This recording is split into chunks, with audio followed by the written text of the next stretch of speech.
Winning requires you to be different, and different scares people. So after each championship, every single athlete, high performance athlete that I've worked with, even in business, would come up to me and say, I think you gotta have a dream. The School of Greatness. Really? Yeah.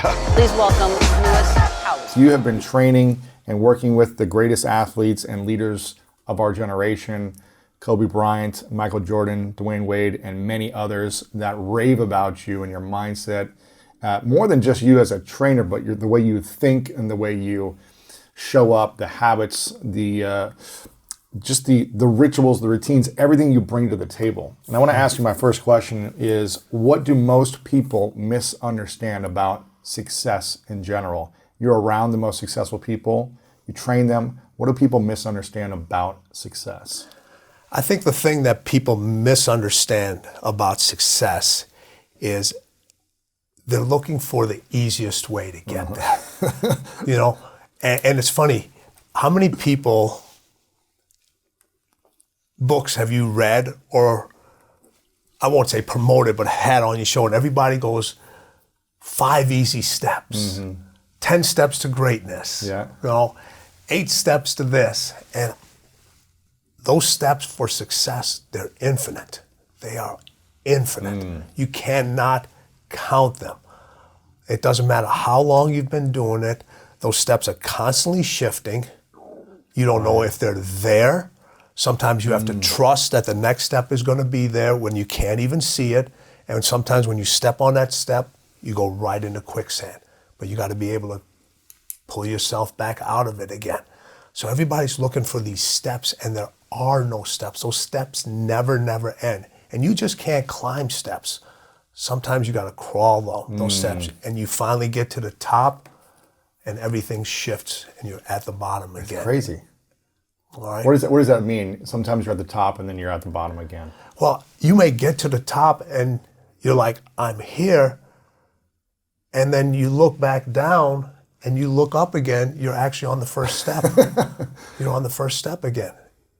And where you thought was the top is not even the top. It's the beginning. Wow. It's literally the beginning of where you're supposed to be. And that's when most people just quit. It just drives me crazy, because everybody's like, people that I do the interview with, I always like to use them as an example, because people can relate to that, all right? You've been climbing steps for how long to get to here? I mean, since starting this, it's been over 8 years, but the journey before then, it was, decades to build myself, to prepare myself for this. And now I feel like I'm just getting started. Right, exactly. So you have just, right, exactly. So all the steps that you climbed just to get started. Yeah. Just to get started. And people don't want to talk about those steps. They don't want to talk about those steps and how difficult those steps are, and how many steps that you stumbled on, and how many steps you didn't even see, and how many steps that people placed in front of you and they pulled away. People that you were very close to, people that you knew. Right. That people that you thought that were like, hey, these people actually have my back, except, they did have your back, but they were actually pushing you down the steps. For stabbing you. Yeah. No. And it's funny when you talk about those things, or people talk about it, they seem surprised. But you should know that in that path, all those things are going to be there. They're going to be there. Right. It's the obstacles. Ryan Holiday says the obstacle is the way. Do you think that anyone can become a winner? Your book is about winning, the unforgiving race to greatness. Do you think anyone can become a winner? Winning is in all of us. That's what I always say. Listen, and we have wins every single moment. Yeah. And those are the steps that get us a little closer to what we want. We have every minute you have an opportunity to win. You really do. But with everything that's went on in the world in this past year, people forgot how to win. People don't even know what a win looks like anymore. Right. What does it look like? Yeah, people don't even know, like, and so many times a win just comes by because there's a constant change, there's a constant shift. And now with the paradigm of the way everything is being handled now, you have to look at things completely different. Everybody's waiting for normal. A win doesn't look like what it used to look like anymore. Right. All right. What does it look like now? what does it look like now? For each individual, it's different. For each individual, it's different. For a lot of individuals, it's just like getting out of that routine that you were stuck in for so long. And did the pandemic allow you to take, you know what? Yeah, I was in a routine, but the routine wasn't getting me anywhere. I was in a routine of comfort. And the pandemic put a lot of people in a routine that was very uncomfortable, that they weren't used to. But it was a necessity. It was needed. You know, people always wish for this time during this thing that happened, I want to spend more time with my family. And now they have it. Now you have it. Okay? Schools aren't doing a good job with educating my kids. Now you're homeschooling. All right. I'd love to work from the house. Now you're doing it. Now you're doing it. Now you have all these things going on that you wished you had, as you thought were wins, and for some people they were. And for others, you're just like, no, these are not wins. I do a lot of Zoom stuff at home, and I got a cat, and I got a very lively dog, and you'll see the cat run right across the screen. I don't have little kids in the house anymore, but trying to work and have them in the background, asking for school help, or you know, they're on their bandwidth trying to study in their school stuff, and winning became a distraction. It became a distraction, and people were trying to balance all these different things and forgot, hey, this is what my win is. That you need to recognize what that win is now. And during the pandemic, it's not getting back to normal. It's getting beyond normal, figuring out what your next win is, how to place it, and how to continue to move forward on that win. Yeah. Because it's easy to talk about the setbacks because so many people can relate to that. That gave us a nice little comfort thing. Everybody can use the pandemic as an excuse. Yeah. All right. And then you have other people that thrive during that time. They're like, I got to find out a new way to win. I got to find out like a real new way to win. And you had some people that really won big during that time. Absolutely. They stepped up. They stepped up, yes. They stepped up. They saw the steps, and it was like, okay, are these steps stable? Are they unstable? It doesn't matter. Right. I got to climb them. Right. I got to climb them. Right. You've probably been asked this question a million times, so I'm not going to ask it, I'm not going to ask you to answer it, okay. Which is, who is the best basketball player you ever trained?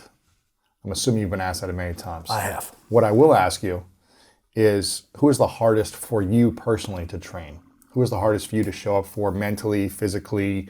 What was the biggest challenge for you? For whatever reason, maybe because they were more demanding or they were, needed different skills that you didn't have, whatever it is, who is the hardest for you to train? Well, it's funny. All my top guys, I didn't have any problems with those. They always showed up. I knew what was expected. Now, Kobe was extremely demanding on knowing everything. Like, why are we doing this? Exactly. Why? Tell me the science behind it. Yes. Otherwise, I don't want to do it. Exactly. You had him on your show, and he's like, every question you ask him, there's got to be a purpose behind him. Otherwise, you get that Mamba glare. What are we doing here? What are we doing here? What are we doing here? And so he wanted to know why we did every exercise, why we worked out at this time, what was the rep count, why am I eating this, why am I resting this long? He wanted to know every single detail. Why am I giving this particular day off? He needed to know all of it. Why did I change the sequence of this stuff? So he was very demanding in that way, which I really enjoyed because it made me sharper in my skills. Because Michael, in his career, he was just like, I hired you. If I have to question you, that means I don't trust you. Right. I trust you. I'll do whatever you tell me to do. Yeah. I hired you to do a job. I have to focus in on this. You go out, you do your job. Results were tremendous. But Kobe wanted to know every single detail along the way. Everything. Like, why am I changing his diet? What's going on here? Everything. If he didn't shoot well in a game, like, hey, we changed that exercise up. Did that have anything to do with what was going on? And you couldn't BS them. And a lot of times I wouldn't know the answer, and I would say, give me 24 hours. Right. Then I would call somebody who had a better expertise in that. And that was a level of respect that he had, because I didn't come across as a know-it-all. Right. I don't know it. I'm going to ask somebody who's better at it than I am. Yeah. Who was, so he was the most demanding. He was, like. He was relentless. He was. Lewis, you being out here, his 3 a.m. workouts, they're crazy. Having to keep the Staples Center open later because he wasn't happy the way he performed at that game. And I would not leave till he would leave. Really? Yeah, so we would be in the arena sometimes 2, 3 o'clock in the morning. Shut up. Yeah. One security person there because they can't leave him alone. Oh my gosh. All right. All the lights are turned off, but except on the court, and we just keep going. The hardest thing with him was getting him to stop. Yeah, okay, take a break, rest. Yes. Take the day off. Yeah, that was the most you said, what was the most challenging thing?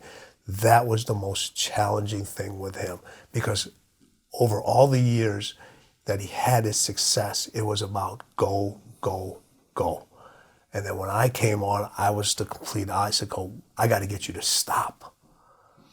Otherwise, you're going to hurt yourself. Yes, that was a very, very difficult concept for him to understand. And I said, not only physically, mentally. I said, I need you to stop. I need you to stop mentally for a little bit. You got to give this break. You got to give this game a little bit of break up in here. I'm not going to tell you how to do that, but you have to find that way where for 20 minutes I just need you to shut it off. Yeah. And when you were training with a Kobe or a Michael Jordan, was it 5 days a week? Was it in the off season mostly? Was it during season? How would it typically work? Year round. Year round. Year round. Full time, year round. Were you training other people at the same time, or was it just this is it? So with Michael during the season, it was just him. It was just him. Well, we had what was called the Breakfast Club. Yeah. The Breakfast Club was during the season. I would train Michael Jordan, Scottie Pippen, and Ron Harper. They would come on. They would show up at Michael's house. Right. I would train them. They would get together. If they worked out intensely enough, their reward was breakfast. And Michael was a judge of that. Really? He was a judge. You don't eat unless you train hard. You don't eat unless you train hard. You don't get breakfast unless you're in here. And they all had to be here at the same time. We would finish the workouts at different times because each one had different needs that had to be addressed separately. But once they were done, they all had breakfast together. They all got in their individual cars and they drove to the arena. Some would leave a little bit earlier because they needed treatment or other. They were training hard the day of a game. The day of the game, they trained, and that was something. What if they're sore? What if you're like, oh, I can't lift my arms, I can't run? See, so it was funny, and I talk about this in this book, Winning, because when I have a master's degree in exercise science.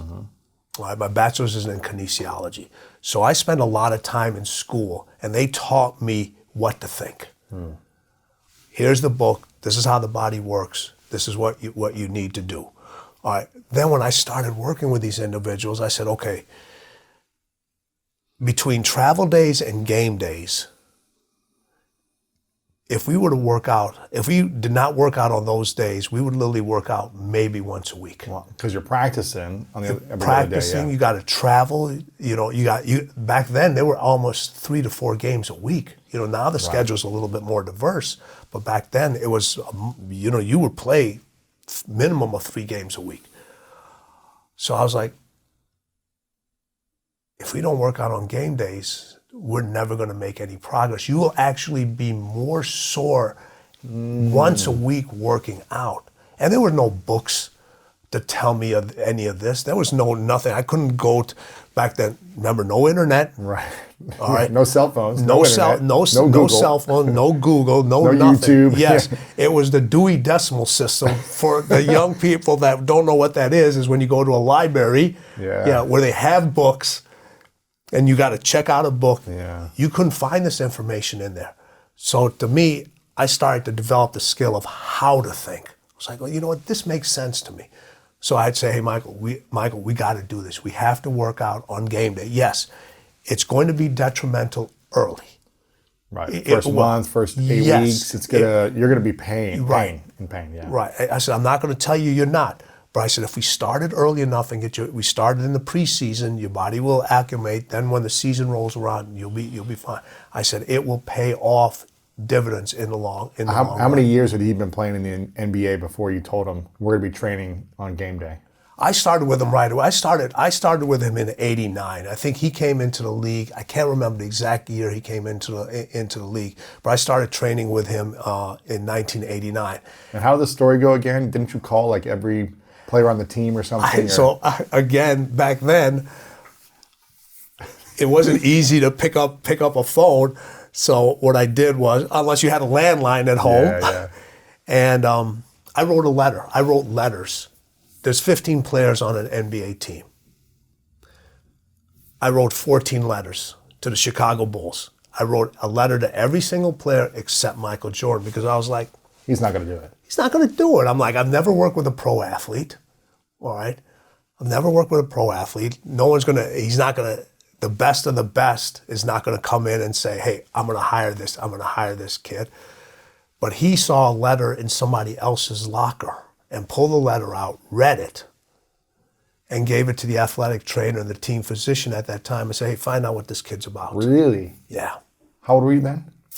I was 25 maybe, 25, 26. So you're about the same age as Michael, right?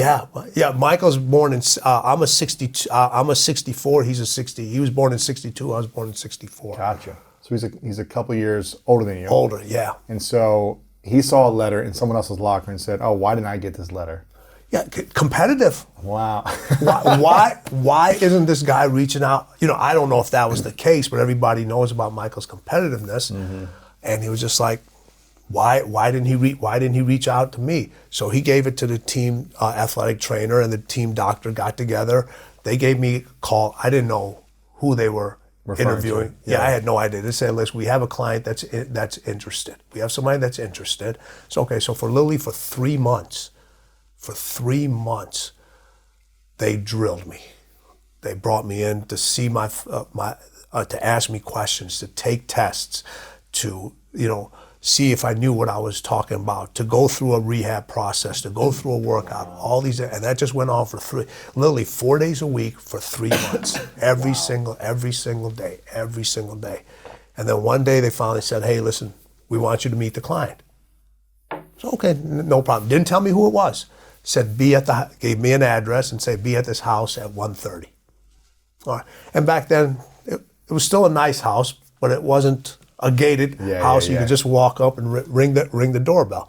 So I get there. I ring the doorbell. You didn't know who it was? Not a clue. Not a clue. So I ring the doorbell. No answer. I ring the doorbell again. No answer. I ring the doorbell a third time. Michael Jordan opens up the door. All right. Luckily, I'm not a starstruck person. I'm not a starstruck person. So he goes, I said, I'm here. He goes, yeah, I know. And then I look down at my shoes. I'm wearing Converse. Oh, no. And I'm like, do I go in this house with Converse? So now winning is literally talking to me back then because I'm like, this is the only opportunity I'm going to get. Do I go into this house with Converse or do I take them off? So I took them off. I got holes in my socks, both of them, not just one, both of them. Yeah. So what do? I turn my socks around so the dirty part's on the top, but the holes are on the bottom. Wow. So I walk into the house, we go downstairs, we talk for about 45 minutes. He said, tell me your philosophy, tell me what's going on. I go through the whole process, the whole program, everything, and he goes, this doesn't sound right. I said, this doesn't get any righter.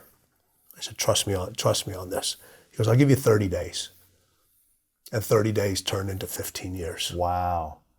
That's crazy. It's an unbelievable story. Then when I walked out of the house, I grabbed my shoes and he looked down and said, never again. That's amazing. Did he give you a pair of No, I had to go out and buy them. I couldn't. You can't go into potentially a new client and the first thing you would say, and ask them for something. So I left there, went out, had to equip the downstairs basement as quickly as possible, had to get a new pair of shoes, and we literally started the next day. 15 years. Was it like 5 days a week for 15 years? Were there some months off? So we would go year round. He would stop usually. They usually played until the end of June because that's what was the schedule back then, after the championship, and then he would take off through Labor Day because he had to take care of his endorsements, his different deals, spend time with the family, take his trips. So Michael was extremely smart during that time, and this is the concepts of a lot of reasons why he was able to win over and over again. So he would say, listen, I have all these obligations. He would tell his people, you have me from July 1 until Labor Day. Every endorsement deal, every obligation I have, every family trip, every overseas, whatever I'm going to do has to be done in those times. Because once Labor Day starts, I start training again. I start to train to get ready for the next season. And once that happened, that was it. There was no more, I got a Nike commercial here, I got to do a Gatorade thing over here, I got to do a Hanes thing here. No, it was workout, golf, workout, golf, workout, golf. And that we literally we'd go anywhere from 5 to 6 days a week, almost sometimes 2 to 3 times a day. Not always working out. People always love these stories about, I work out 6 hours a day. Yeah, you might work out 6 hours a day, but that includes your recovery time. Yes. Warming up. And you're easy to talk. Yes, you're easy to talk to about that because you've played at the highest level. Yeah. People always animated about, oh my God, Kobe works out for 8 hours a day. Yeah. No. It's game film that's preparing, that's stretching, that's everything. Yes, it's everything that's ice tubs, whatever, Yeah, that brings you towards that win. Of course, yeah. That's exciting. So for those 2 months then, you weren't really training him during that time? I wasn't training him during that time. I would train other athletes that he allowed me. For the first 3 years, he didn't. And this was his standard answer. And he would tell everybody, he goes, I don't pay Grover to train me. I pay not to train you. Not to train anybody else. Wow, that's crazy. Yeah. So I don't pay him to train me. I pay him not to train anybody else. So then he would allow me, after about 3-4 years, he would allow me to work with other individuals, but he would always say this. He goes, you need to tell every single one of your clients that if I call, and I would always tell everybody, I said, listen, I'm willing to take you on as a client, but this is the one and only stipulation. I said, well, the reason you're here is because you saw the work that I did with him. Right. Let's get that. Right. Let's not mistake that. But I said, if he calls for whatever reason and we're in the middle of a workout, I'm gone. I got to go. Wow. I got to go. No questions asked. No. I said the chances of that happening are slim, but I'm just letting you know. What were the 3 greatest lessons that you learned from Michael? 3 greatest lessons I learned from Michael. I would say competing, accountability, and then winning at all levels. Winning at all levels, what does that mean? You just don't win in one arena. You win in your sports, you win in business, you win in your personal life. Other people win because you win. It isn't just about you. It's about being able to pull the team and show them what it feels like to win and what kind of feeling that gives. And when you win, your family wins. When your family wins, you win. When you win, your friends win, the people that have supported you. Every time Michael played, I always said this. I said this in The Last Dance. He would say, these individuals are giving me something that's way more valuable than the price of a ticket. They're giving me their time, which is non-refundable. Which is you can't exchange it with somebody else. You can't take your ticket and exchange it with another individual. These people are literally giving me their time. Whether they're at the arena, they're sitting in front of the TV, they're watching the news, listening to it on the radio back then, whatever it may be. My accountability to myself and those individuals has to be at the highest level. Has to be at the highest level because they're doing something that is they're giving me something that's so valuable. I have to be at my best. I have to be at my best. Is it possible to win at everything if you're going to be the best at one thing? No. Because even in The Last Dance, he was talking about how certain things, in his life maybe were out of balance because he was all in on the obsession of winning in basketball. Lewis, we've all been there. Yeah. We've all been there. And one of the chapters I talk about in winning is there is no balance. Mm-hmm. There is no balance. And everybody loves to talk about balance all the time. And the people that have kind of maybe finally created balance, they don't talk about the times where there was no balance. Right. For years, they weren't in balance. And now they're like, okay, I've got some resources. I've got more time. I got a staff. I got people that help me do things. And I always just said, people ask me all the time, how do you find balance? I said, you don't find balance. You create it. And it's different for each individual out there. What's balance for you may not be balance for somebody else. And I'm not here to judge what your balance is and so forth. All right. It's different across the board, but the one way to get closer to balance, everyone does the complete opposite. People always ask me this, how do I create more balance? Well, I said, what are you trying to do? Well, I'm trying to, people are telling me I need to spend more time with my family. I work too much. I need to pay attention to my kids, or I pay too much attention to them. I don't pay enough attention to my career and all this other stuff. And I said, well, what do you do? Well, I'm trying to add all these different components. I was like, that's your mistake. What should they do instead? Delete. Delete what? Your unessentials. There's so many unessentials that you carry around in your head or in your daily life, in your routines or whatever.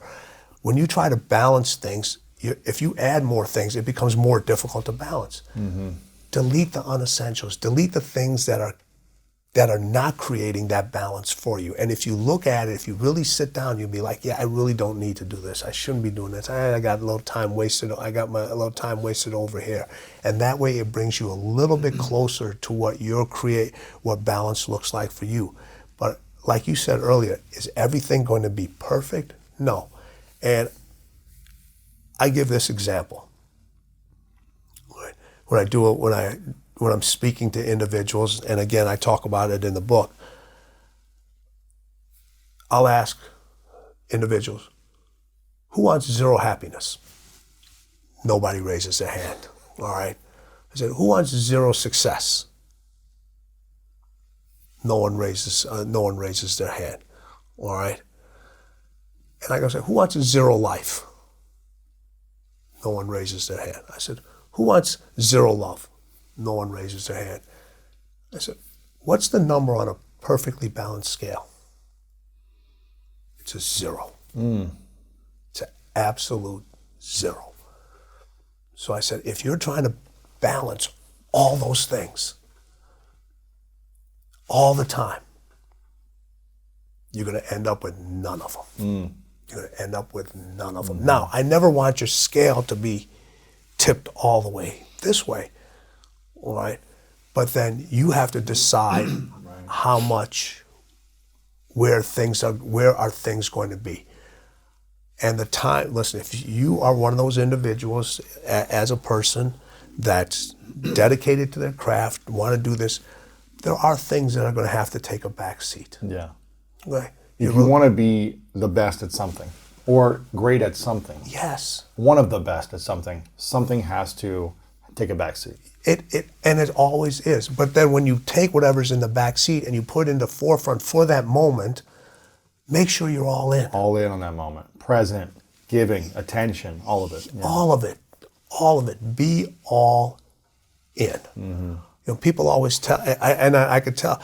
Listen, you have a very calm demeanor about yourself. You really. Unless I'm competing on the sports arena, right? Exactly. All right, but let's go back to your competitive days. Yes. How many people would tell you, "Man, you need to loosen up. You need to unwind"? No. No. It's like I'm focused, man. I'm in the game. Exactly. You're like.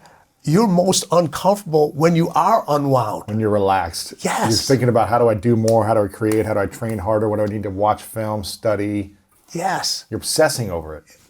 And that was one of Kobe's favorite words when it related to winning. He says, you have to be obsessed with whatever your win is. And everybody looks at that word obsessed as a bad word. As a bad word. But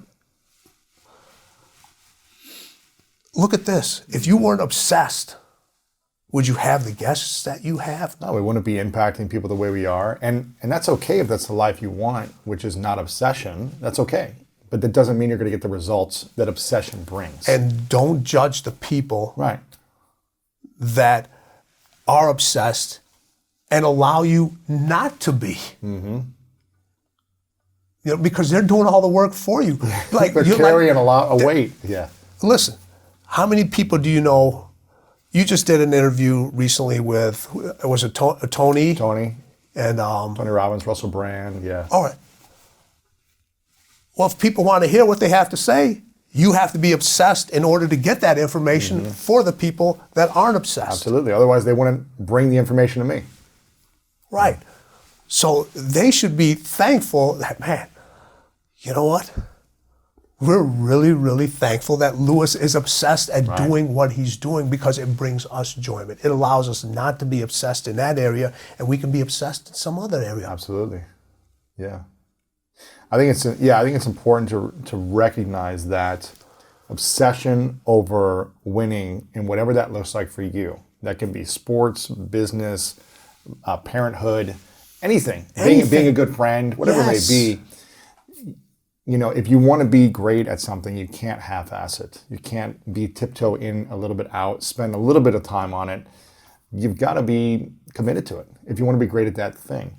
And that means other things might have to struggle or suffer for moments, or you just need to negotiate with the people in your life. This is what I'm up to, and here's what I can give you. I can give you time here, or 2 months a year I can show up for you, or 1 day a week, whatever it is, and you got to negotiate with others around you so those relationships don't suffer. That's a great way. That's an excellent way of putting it, and that's exactly what I talk about. It's like, listen, if you ask somebody who's very important to you in your life, and you say, I need 2 years. Yeah. Stay with me for 2 years. This is what I have to do. You better deliver in those 2 years. Right. You better deliver in those. There better be some tangible stuff in there that you've won at. And also, the person that waited for you, they get a chance to win also. Because if they're going to if you tell them, hey, I need you to wait, this is how I'm going to be for the next. And after those 2 years, you better have measurable results. You can't ask for another 2 years and and then you have nothing to show for it for that period of time. Your warranty's over with. Yeah, it's exactly. done.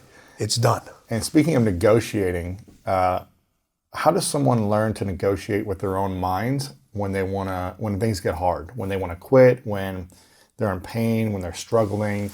How do we negotiate with our negative thoughts for our vision so that we don't give in to them? So, and this is, you're gonna. So again, it's just like you're like picking this book apart for me. I absolutely love it. So I have this. I talk about the battlefield that goes on in your mind. There's literally a battlefield that goes on in your mind all the time, And there's bombs that are exploding all the time. Fear, anxiety, I'm not good enough. And a lot of times you're making those bombs explode or somebody else is making those bombs explode. All right.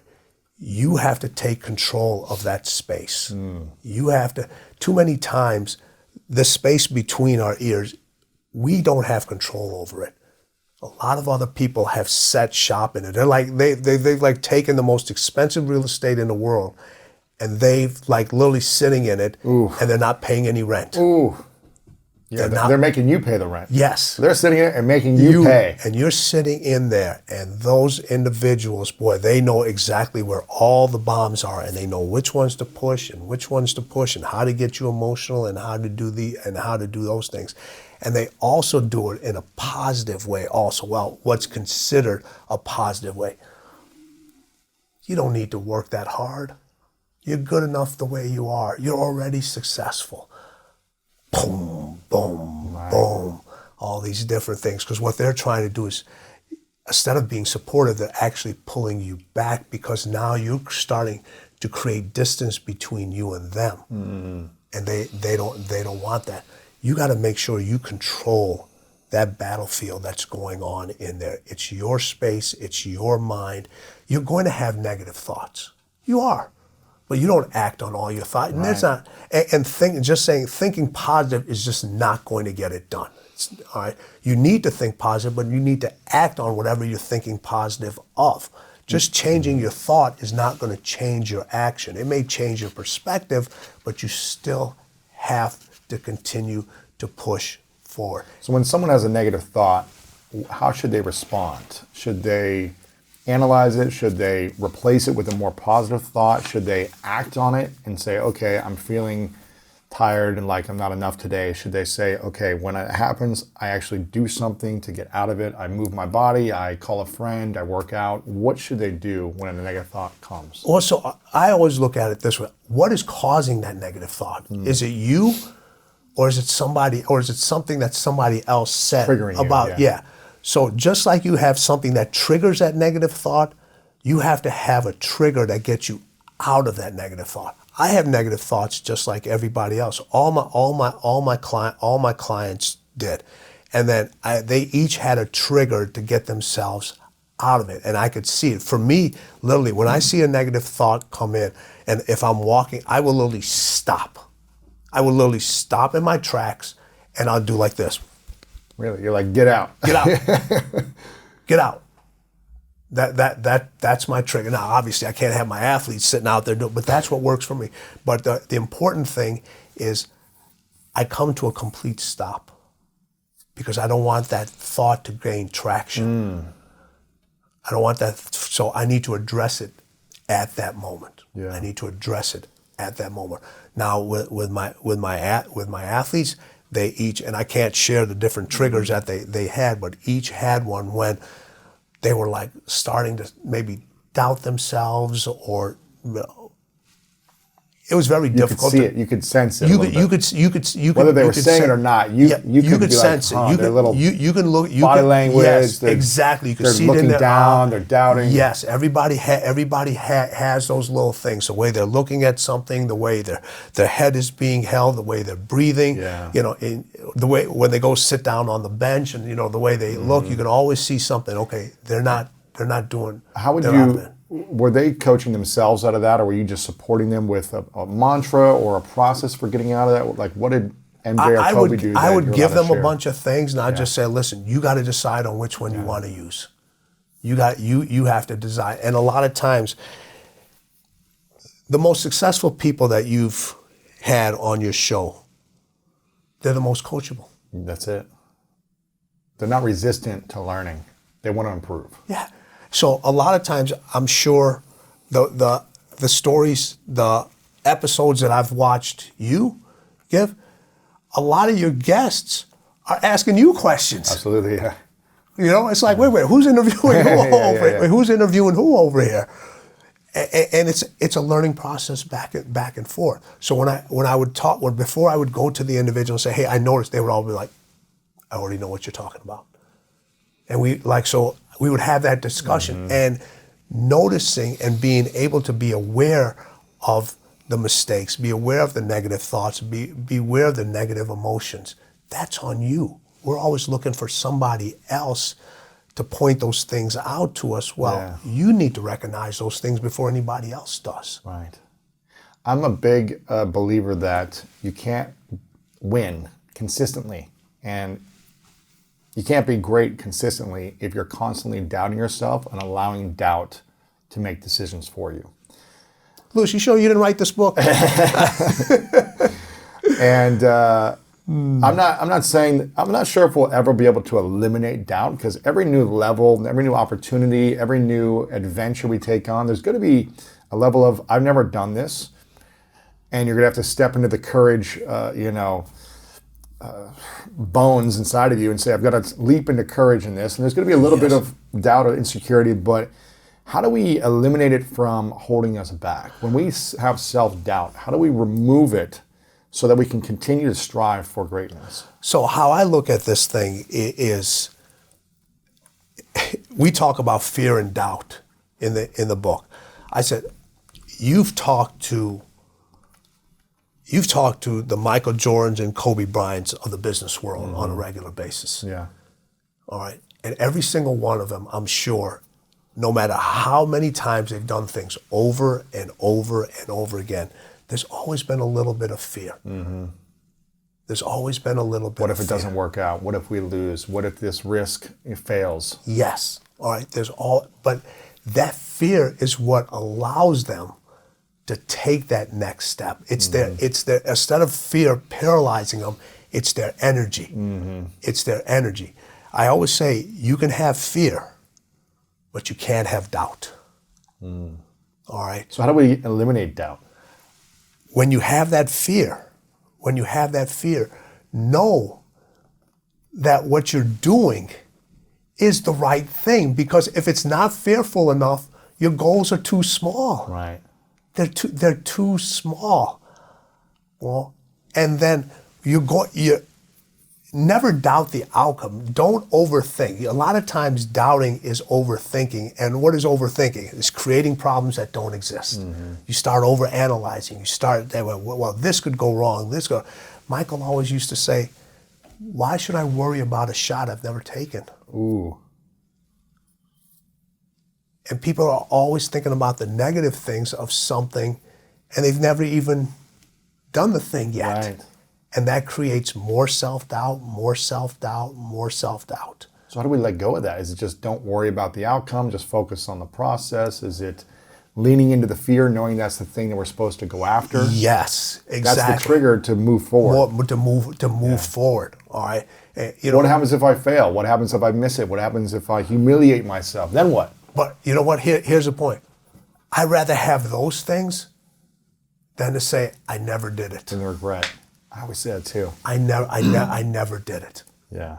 All right. I knew I wasn't good enough to be a professional basketball player. I knew that, but I gave everything I had. And I think both of our careers, you had an injury. Yeah. I had an injury. Even if I didn't have the injury, You were going to make it. Yeah. So I'm not never going to say I just did. It just wasn't going to happen. All right. But I never doubted myself. I never doubted that I was going to win at something. And it was going to start off in the sports arena. Yeah. Even when everybody told me, you're not going to. This is not going to happen. This is not going to happen. This is not going to happen. People have to understand that winning has no loyalty to you. Exactly what you said. You're going to fail. You're going to fail. How am I going to look? What if people laugh at me? Well, look at the most successful people in the world. All right. When they did a TV piece on Jeff Bezos way back when, and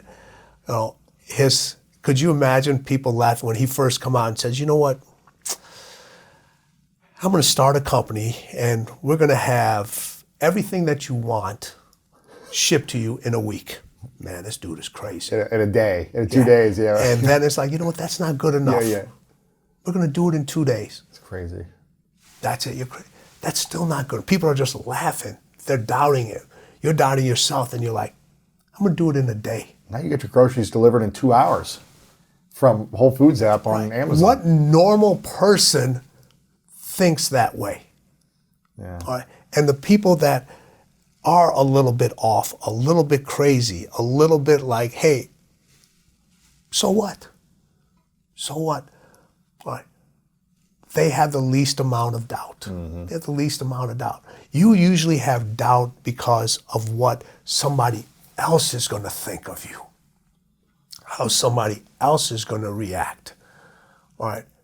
And people call it self-doubt, but that self-doubt is usually afflicted by somebody else. You think about, you have the greatest idea, all right? You've been at this for 8 years, but previously Other things, yeah. other things, all right?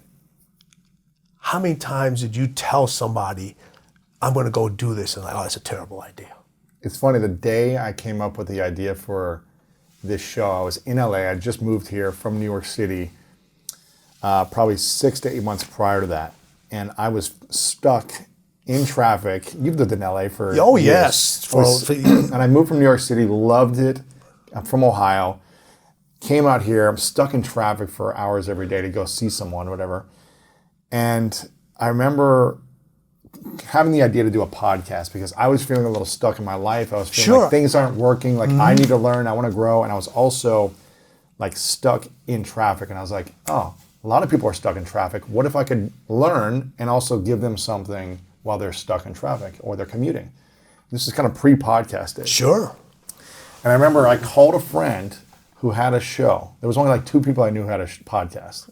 And I said, I've got this idea, and I want to call it the School of Greatness because I want to create the school I wish I would have had growing up, where they teach you the things about life, loss, failure, doubt, insecurities, like how to grow. They never taught these things in school. I learned it from sports, right? So I was like, oh, I'm going to call it the School of Greatness. That's your how to think moment. Exactly. Yeah. And I call one of my friends, and he goes, that's the dumbest name I've ever heard. And I go, okay. And every time I talk to him now, he goes, I was wrong. That was the greatest name. That was the greatest name, and I just didn't see it. So people that aren't going to see your vision, people didn't see Jeff Bezos' vision. People don't see Elon Musk. People don't see Kobe and Jordan's vision, and that's okay. But you've got to be willing to see it in yourself. So how do we not allow the doubt of others saying, take it easy. You shouldn't do this. You sure you want to work that hard? Why don't you do this over here? How do we not allow other people's doubt to make it our own doubt? So, we always hear this thing about when you have fear, you play to win. When you have doubt, you play not to lose. Yes, Gosh. Exactly. Interesting. So when you have fear, you play to win. When you have doubt, you play not to lose. Not to lose. You play not to. Yeah. You play and not to. A lot of us, I've been there in the past. In sports, I've played not to lose many times, and you always end up never playing your best. You never end up playing your best. You never. And you never win. Right. Either way, whether you win or lose, you never win if you don't play your best. Great example. And then, fear is instinctive. Fear is instinctive. Like, okay, like you're like, hey, I'm a little fearful here. It's either to protect you or it's to go. All right. Doubt is created by you. Fear is an instinct. Doubt you create. So others don't create doubt in you. Initially, you have to allow them to create doubt in you. You have to receive their you have to receive their doubt, and then now it becomes you. All right. Fear is pressure, and pressure is a privilege. It's great. It's the greatest thing. You had somebody on here just talking about stress the other day, and how it keeps you alive, how necessary it is. All right. Doubt, you start to panic. Doubt, you start to panic. Yep. All right. So how do we learn how to not let the doubt stay in us? How do we remove it? How do we get out? How do we turn doubt into fear and action towards greatness as opposed to staying in it? Continue to work like a maniacal individual on what you want.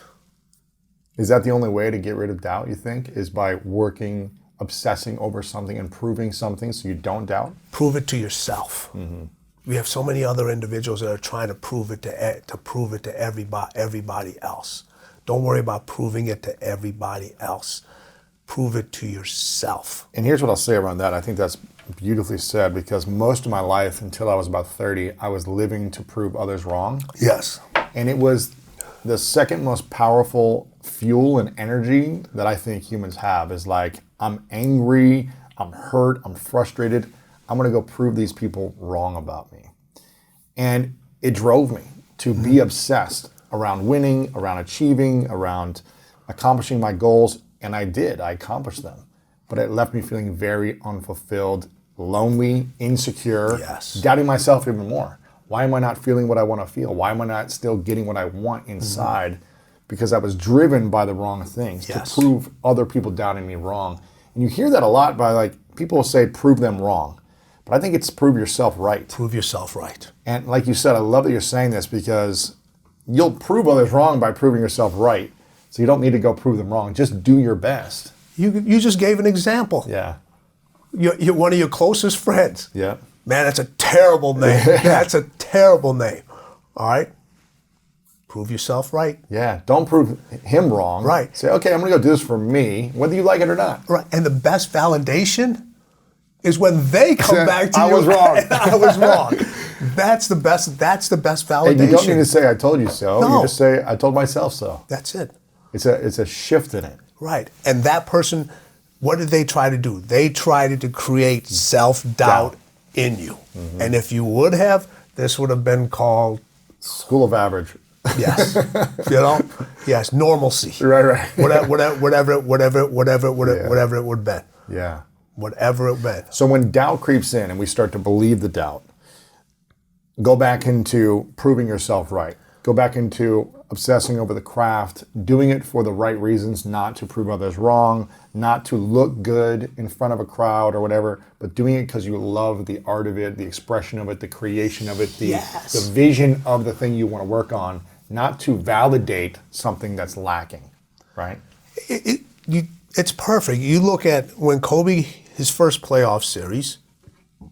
How old was he, do you remember, in his first one? It was early in his career. I think he was like Shaq. 18. Yeah, no, I'm talking about before he won the finals. This was on the playoffs. In the playoffs.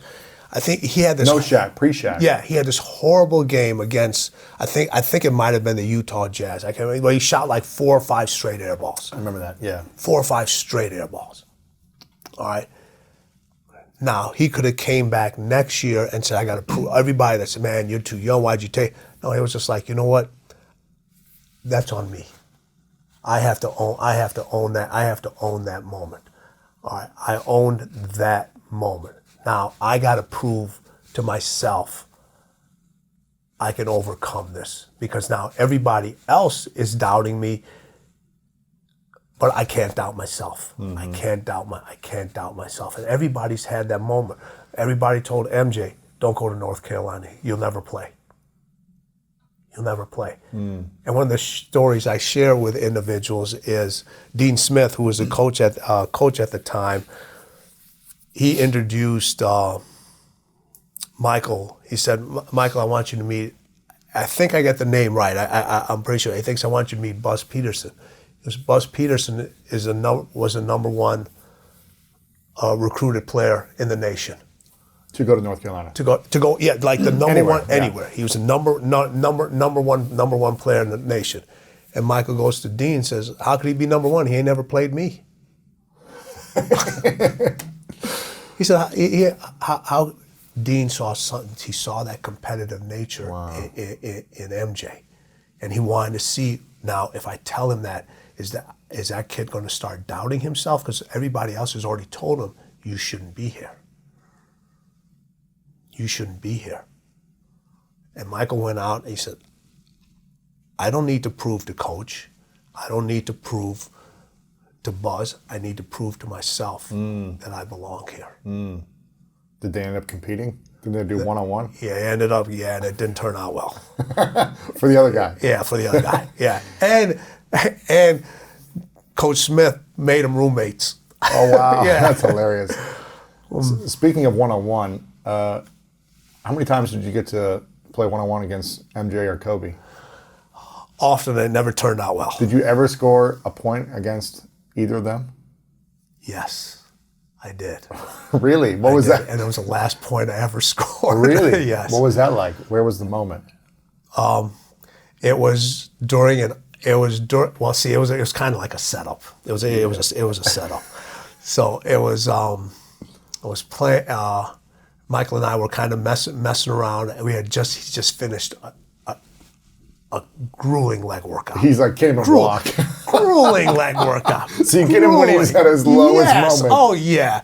And he's up there, and we go up there to get loosen up a little bit, and he's shooting. He goes, man, I can't even feel my legs. I said, I got a great idea to kind of loosen you up a little bit. I said, let's play a little one-on-one. And he thinks I'm just, he goes, I pass me by, and I just go right around him, and I score, and Ooh. Big mistake. Big mistake. You saw Lily, the lactic acid just flush out of his body in that second. And he goes, all right, motherfucker. That was the last point? That was the last time I touched the ball. Really? He wouldn't even let you play with anybody anymore. I couldn't get the ball back. I couldn't get the ball back. I couldn't get the ball.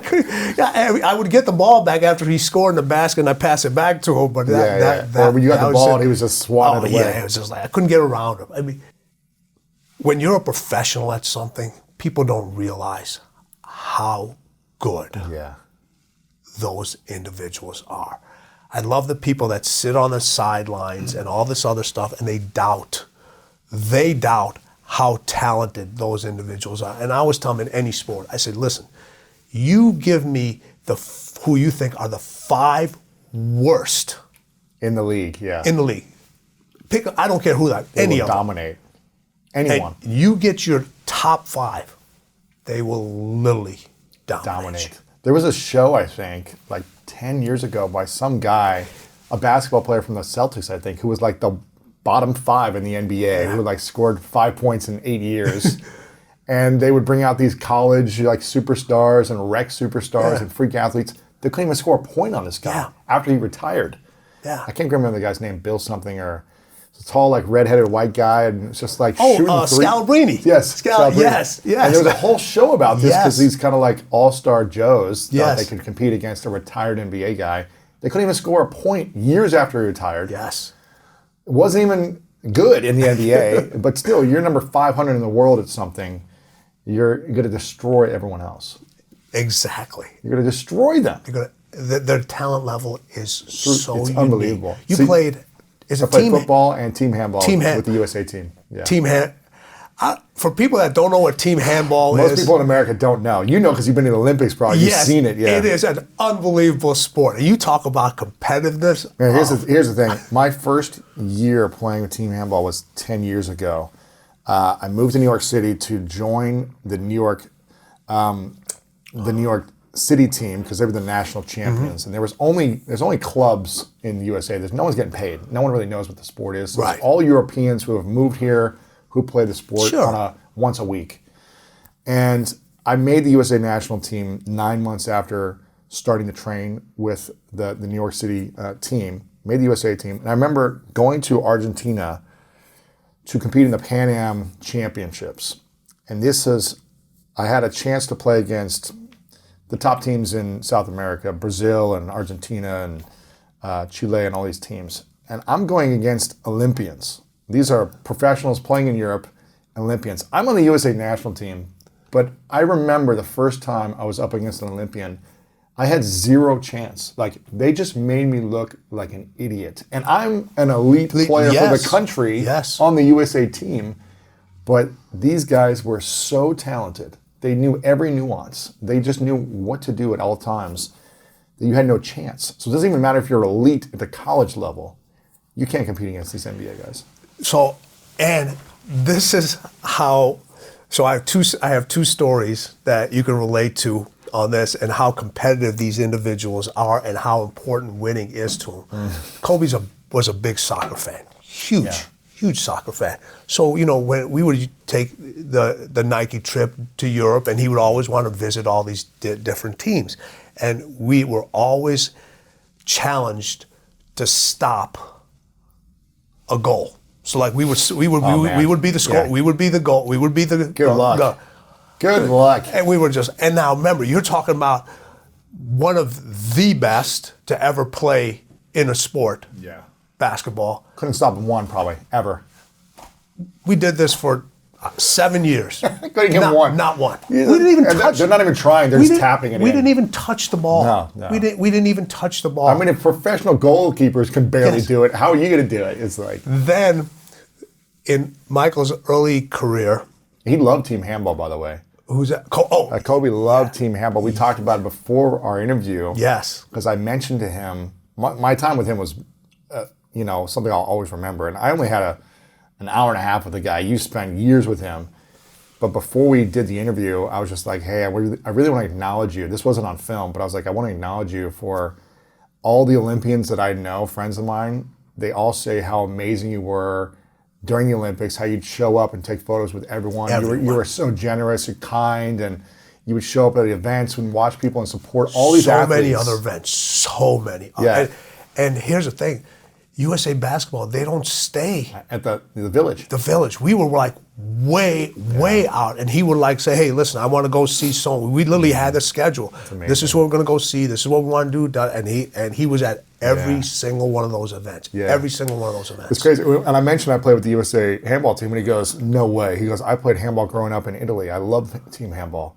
And so we were able to connect on that level. But it's amazing to see what he's been able to create from that. And you spent so much time with him. What was that like when he was doubting himself? What was that like when you would see him doubt himself? He would maybe never talk about it, but how did he overcome the doubt? Well, one thing that you have to do when you have the doubt is you got to talk about it. You got to admit it. You got to admit it's there. Speak it. Speak it. You got to admit it's there, and you either got to speak it to yourself or speak it to an individual that's not going to judge you for it. That isn't going to think you're weak. That isn't going to think that, hey, why is this person doubting? So here's a story. Championship number 4. So we had just lost. I would say we, but they had just lost to the Boston Celtics in Game 6. What is this? 2008 or something? 2007. Yeah, 2007, 2008. One of those years. So after the game, he sits down and he has dinner with the coaches so they can go over the thing and they talk about his different. Then afterwards he'll socialize a little bit with his teammates to go over the game plan, and then after everything is done, he would send me a text, and I'd sit down, and he was sitting there with me. And this is a great after they lost. This is after they lost The playoffs. They didn't lose the playoffs. They lost the game. They lost Game 6, and they were going into Game 7. Got it. All right, and they had a chance to. If they would have won Game 6, they would have won the championship. It would have been over. So he's sitting there and. He looks at me and we start talking. He goes, man, I threw everything at him but the kitchen sink. And I just looked at him. I said, why are you holding on to the sink? Right. I said, why are you holding on to the sink? I said, are you doubting? Did you doubt yourself for the moment? I said, well, did you save that sink for Game 7? I said, if you would have thrown the game in Game 6, what are you saving it for?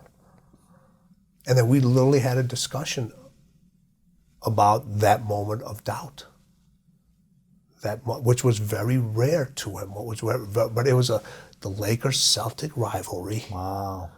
It was his first chance to win a championship without Shaq. So, you hear all this stuff, and no matter how many times you've won over and over again, all right, winning has no loyalty. It doesn't recognize. It recognizes you briefly, and then it turns its head and starts looking for the other individual. So, and remember, it was 7 years now where he had won the last championship. Really? Yes, between championship 3. Between championship 3, it was 7 years. That's a big drought for Kobe. Right, and now. How many people in that time would really start doubting, are you ever going to get there? Are you going to ever get there? Does he have it anymore? Can he do it? Do they have the tools? Yes. every athlete tells you this. Oh, I don't pay attention to the media. Oh, they read everything. They read everything. They watch every interview, and they hold on to that. Yes, they do. Yes, they do. Every single. So after all those years, and do you start to?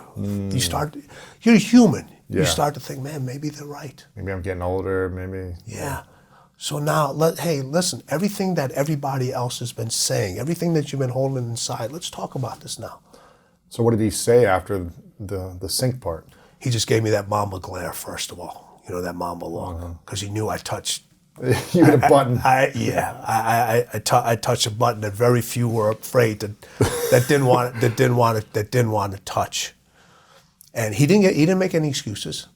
He didn't make any excuses, and I just said, look how close we are. I said, look how close we are. I said, we're one victory away. Wow. After 7 years. Oh man. I said, after 7 years, I said, did you ever doubt that you'd get here again? He said, absolutely not. I said, well, we're here. Let's not doubt that you're going to finish the job. Let's finish it. I said, I can't finish a job for you. I cannot finish a job for you.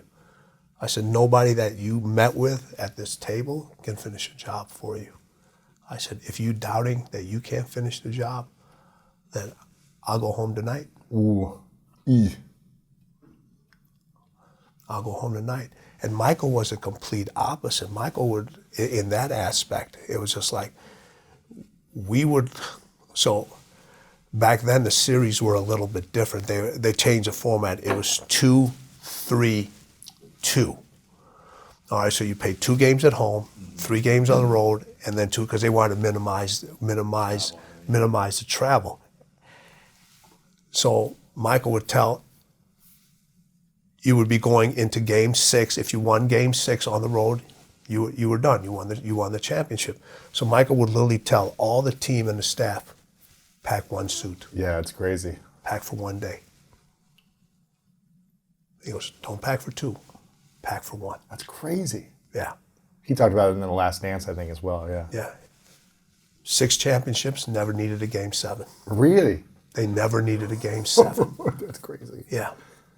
All right. Or we got no clothes. You know? Yeah. Otherwise, we're naked. We're gonna. the same thing. Or everybody's gonna say, "The hell are these people? What the hell are these people doing?" Yeah, and then you humiliate yourself because you didn't go all out. Yeah. Exactly. And for a moment, listen. How many times in our lives have you really gone all in on something? Very few. And then when you do go, look at the results. Pretty undeniable. Yeah. Yeah. Look at the results. So what do you think when we have these moments of doubt, you're saying we should speak about it? And that day, Kobe was speaking about it with you. Speak it to somebody who's not going to judge you, who understands, who's not just going to give you the answer, it's okay, everything's going to be fine. There's another day, there's another game. What does that do for us by speaking the self-doubt? Acknowledging it. And what does that do? Well, when you acknowledge it, it's just like anybody. What do they say? What's the first thing? Doubt can become an addiction, just like anything else. All right, and what's just like winning? Yes. So, what do people say? The first thing when you become an addict, you got to talk about it. You got to admit it. Speak the poison out of your body. Yes. It's like get it out, talk about it. It becomes less scary. It doesn't have as much power over you if it's inside. Get it out. What do you? Because what I might think you're doubting may be completely different than something that you're doubting. All right.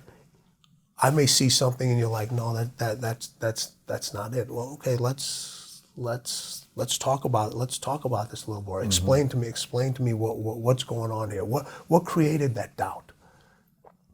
What created that doubt? And we know after 7 years,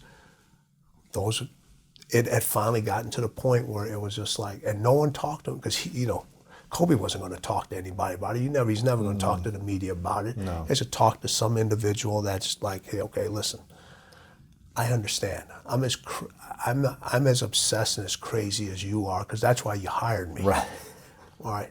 That's why you hired me. I understand the winning mentality. I understand what's going on in under here. I understand the skeletons. I understand the demons. I get those things. Mine aren't the same as yours, but I have them. We all have them, and very few can admit them. So when you start admitting doubt and you start to be able to talk about it, you take something that you've tried to bury in your closet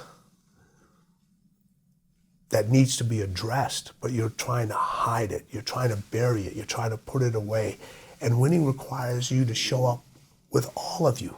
It wants to show up the good, the bad, the fearful, the doubt, the anxiety, the ups, the downs. It needs to see all of you. Otherwise, it's never going to acknowledge you. It's not going to acknowledge you. And you can't win with just one thing. You have to win with all of you. All of it. All of it. Wow. What was the three greatest lessons that Kobe taught you? We heard competing, accountability, and winning at all levels for Michael. What about Kobe? The three big lessons he taught you. Obsession. Extremely high threshold for physical and mental pain. Discomfort. And also winning. They all had that in common. The winning mindset, the winning mentality. Yes, what he called it, the Mamba mentality. What is the mindset of winning? They both had that. Obviously, they both had a lot of things. But what is the mindset of winning when someone adopts that mentality? What does that do for them? As opposed to the mindset of, well, whatever result I get is fine, or it's okay if I have this, and I'm okay with that. And so I look at it three ways. So you have individuals that compete. You know a lot of people that compete. Yeah. You know, we all know how to compete. Everybody knows how to compete. You don't forget how to compete. We just decide not to anymore. But a lot of people compete just to finish. Right? Oh. Okay. Right. Yeah. Right. They compete just to finish. Just to compete, for the act of doing it. Just the act of, now, I always say, if you finishing that, whatever you're competing in, allows you to win at something else, allows you to say, hey, listen, I just broke through a barrier. Yeah, or if that's a win, like for me, I'm going to be running in a marathon later this year, and I am not a distance runner. I'm doing it to overcome the challenge of long distance running. That's your win. But I'm not going to win the marathon. I'm not trying to. Right. All right. Your goal, but your win is to finish. Absolutely. All right. But so a lot of people's win it's not to finish. It's just I'm just going to finish without a purpose. Then there's individuals that win, but they only win one time. Yeah. The hardest thing is doing it over and over. It's easy. It's not easy to win. Right. But it's easy to win and then never win again. I mean, it's so hard to do it over and over consistently. And then there's people that win at winning. They win at winning. Yes. That is an art and a science probably combined. Yes, because here's how it goes. You can't come back the same. Once you win, you can't come back? You cannot come back the same. You have to come back different. You have to come back better. This is why I always says, listen, winning requires you to be different, and different scares people. Absolutely. It scares people. So after each championship, every single athlete, high performance athlete that I've worked with, even in business, would come up to me and say, what's next? Because I need to feel this again. I need to feel this the obsession again. Yes, I need to feel this again. So they know they have to come back. Something about them has to be better. They have to change, continue to evolve and change. How many teams do you know in professional sports that they bring the exact same team back? I mean, exact same team that win again. They don't. There's always a little change. Yeah. There's always a little tweak here. There's a change over here. There's something that goes on over here. And every athlete who's won multiple titles over and over again, or even in different business people, you just had Tony here. Look, he's won for decades. 4 decades he's been doing this. Yes. He's always reinventing, always finding new coaches, always mastering some skill, learning, evolving. It's just like, you just have to just watch what these individuals do. just why he's not still using the same format he used 20 years. Like you said, new coaches, new content, new things, technology. new everything. And it's available to us. But people like, oh, we did it once and we can do it the exact same way again. You can't. You can't. There's people that win at winning. And this is extremely important on how they do this. You said, well, how you make sure you just don't go through this. We're all taught to manage time. Mm-hmm. Everyone tells you how to manage time. Make a list. This is what you do, and here it is. This is, have a little timer when it goes on, and all this other stuff. And one of the things that I've teach all my clients from a business standpoint, from an athletic standpoint, I was like, listen, don't manage time, manage focus. Ooh. What does that look like? Manage focus. So what happens is when you try to manage time, the clock is always against you. You're trying to finish off something and time goes by so quickly. When you're in that moment, when you're so focused, you don't know if you've been at it for 30 minutes or you've been at it for an hour. Yeah, or weeks. Or weeks. You just go. Time creates distractions. Literally, time, if you're like managing time, you get all these distractions that are going there. What does focus do? It blocks them out. Right. So don't worry about managing time. Manage your focus. Be in that moment when you're in that moment, and then you'll get so much more done during that time. Mm-hmm. All right. Time tells you to stop. All right. Focus tells you keep going. Mm-hmm. When you focus, what do? You just keep going. You just keep going. You just keep going. That's why I love creating scenarios and environments without the use of my phone. It's like if you're going to a workout, leave your phone somewhere else where you need to focus. That's why I love having a trainer. I'm doing boxing right now with a great trainer here in LA. And when I'm with him for those 2 hours a week, it's like time is gone because I'm just in the moment. I can't think about anything else in my life. I'm not on my phone because I got boxing gloves on. I'm like, there's pain, there's stress. It's like you've got to use every part of your mind and your body for that hour. Yes. And time goes away because I'm just focused. And then you get individuals that go to a gym. And they're on their phone the whole time in between sets. Or here's the thing.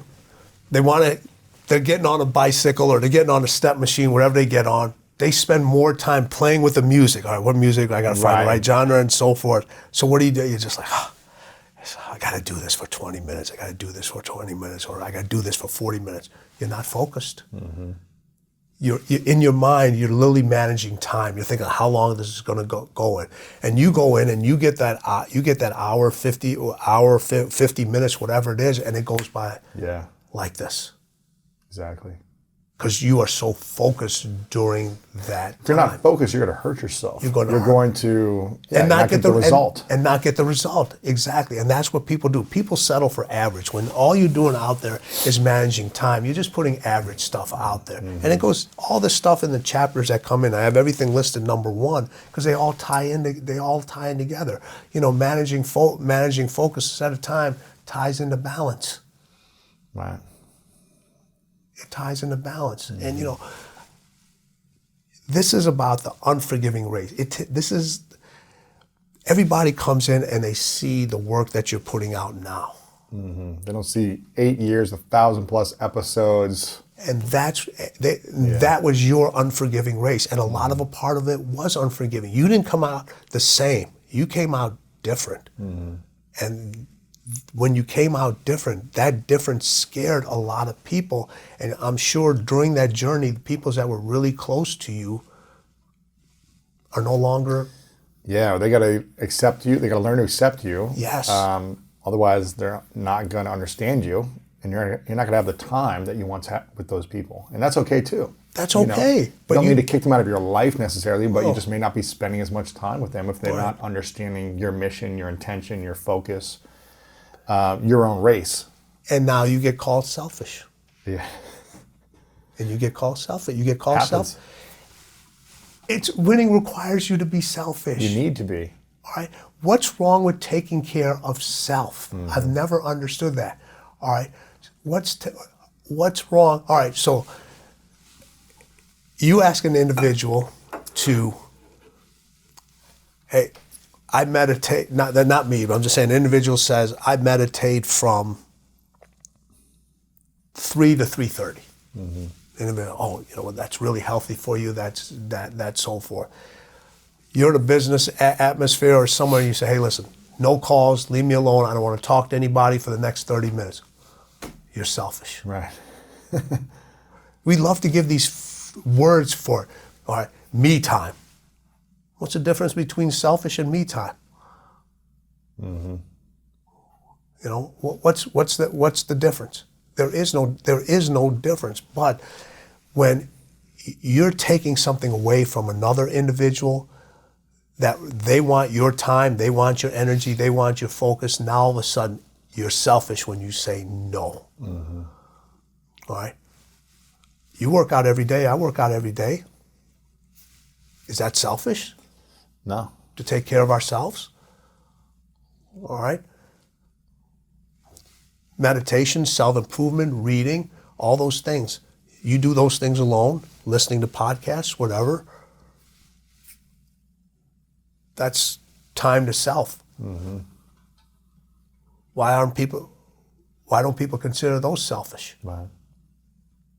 Why?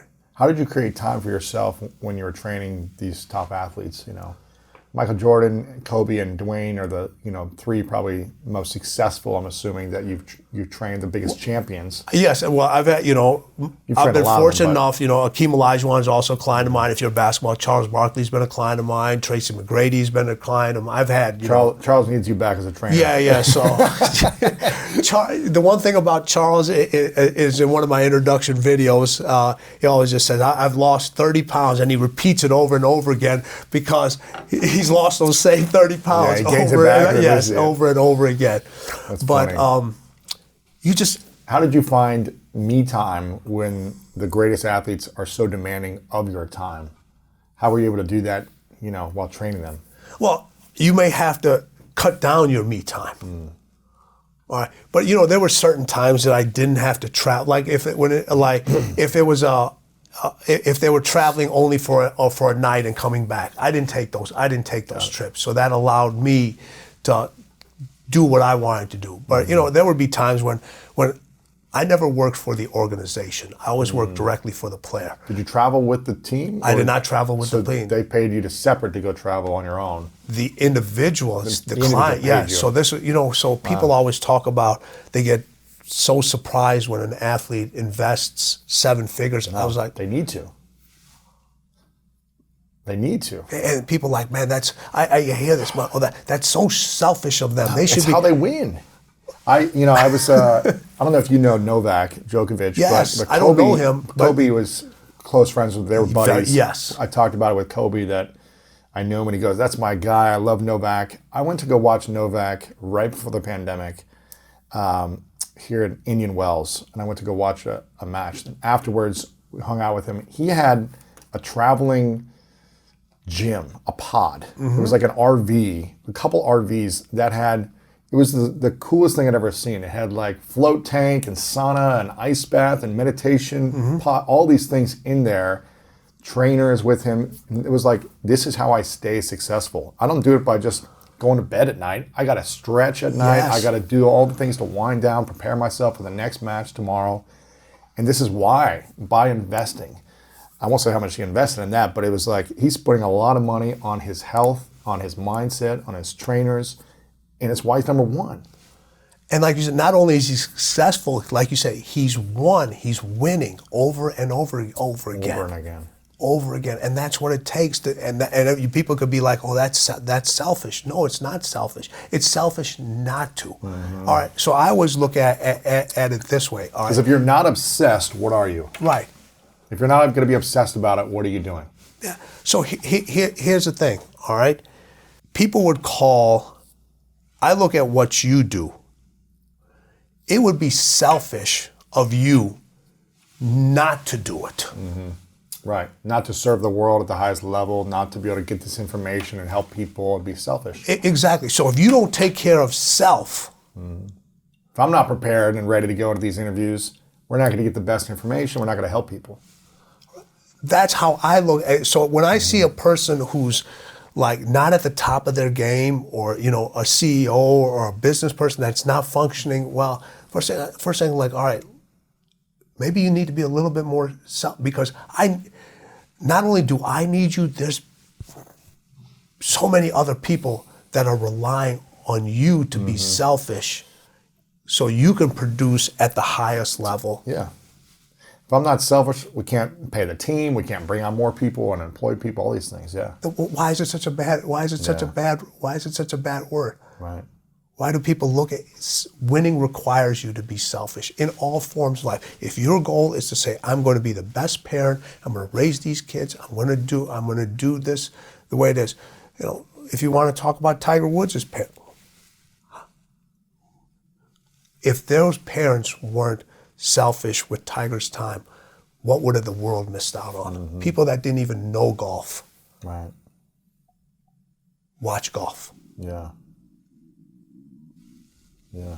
So it's selfish for you not to be at your best. It's selfish for you not to share your information. It's selfish for you not to be the most talented individual that you could possibly be. It's selfish for you not to share that talent with other individuals. That's true. Side note, did you ever score a point against Kobe? Yes. You did. I did. Really? I did. What was that? How many times? A few times? Is this when you're scoring, you're just shooting threes and they're not blocking it? No. Is that essentially, or did you drive and you make a move and you're pivoting and shot fake? So Kobe was coming off an ankle injury. I take my time. Listen, one guy can't walk, another one can't move. Yeah. Hey, I take my chance. Yeah, I take it when I listen. I've scored in every NBA arena. That's cool. You mean you've made it on your basket. side? Yeah. When nobody's around, I take the ball. I've scored in every NBA arena. I've never scored in an NBA game. Right. But I've scored in every NBA arena. I've scored in every NBA arena. So at Kobe, I was like, hey man, I could see him limping around, and we're out there shooting on the court a little bit, and he's playing this fake defense, and I kind of just go around him. I'm like, yes. Wow. But I got no video to. No. Because listen. No one's filming that, yeah. No one's filming that. And back then, first with Michael, there was no social media. Right. And then with Kobe, was extremely private. Yeah, don't film this. Yeah. In his early part of his career. Then towards the end, he was a little bit more open to sharing his family and, and different things. But other than that, he was extremely private. How many times when you interviewed did he tell you to turn the camera off? Well, he didn't actually, which was fascinating. I felt like, because I asked him beforehand, his whole team, I don't know, I feel like what I created with Kobe was a magical moment of this, our experience with him. And because beforehand, his whole team was prepping me.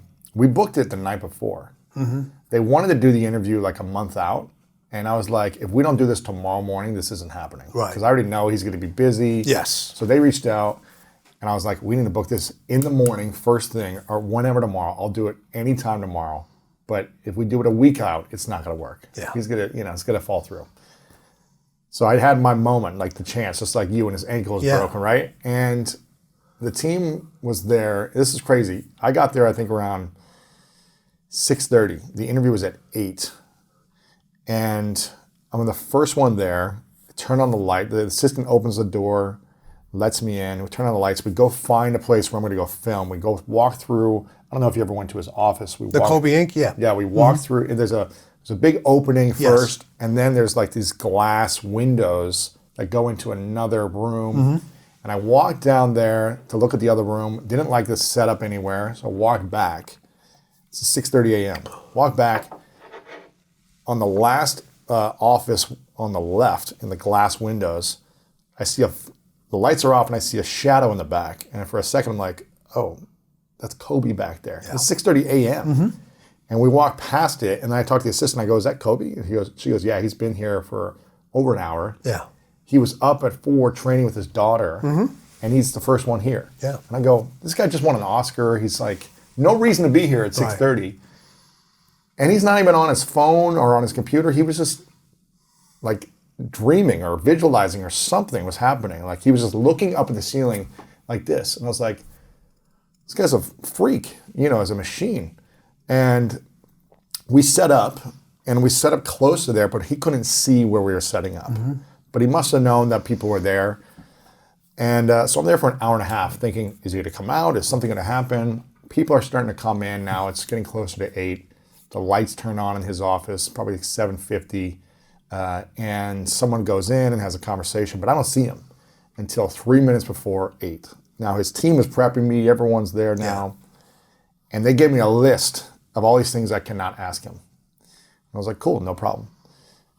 And I know I had 3 minutes until we start because he had a hard out until, I think it was Lil Wayne. He was like there as well, setting up another production to do an interview. It was like back to back all day. I asked him these few questions before the interview just to build a connection with him and tell him, I played handball and the Olympics and this and this. For whatever reason, I said the same thing I said to you before this interview. Is there anything off limits? And he said no. He said, I've got this whole sheet. Your team told me not to ask. Like, I understand I shouldn't go here, here, and here. Is there anything else off limits? He goes, ask me anything you want. Yeah. And take as long as you want. Yeah. I was like, wow. So he gave me permission. Now, I didn't disrespect him and ask these things, but he was in the zone and so focused in that moment, which I was like, this is cool. To have him, someone at that level, to show he cares that much for someone he'd never met. Now later I found out, Candace Parker I had on the show recently, and I said, hey, how did you hear about the show? Just curious. Like, how did you hear it? She was a fan of the show. And she said, Kobe told me about it. I go, what? And she goes, yeah. I would always bug Kobe and say, what are you reading? What are you listening to help improve my mind? Mm-hmm. And she was like, oh, he mentioned your show that I should listen to it and watch it. And I was like, what? So we were supposed to have another interview that happened. I was telling you this before we got on here. And then the time we were going to schedule it was when I had a big conference. So I was like, well, hopefully in the next few months. That conference was in September. And then in January, I guess, is when he passed, unfortunately. So I was always thinking I'd have many more times to interview him and sit down.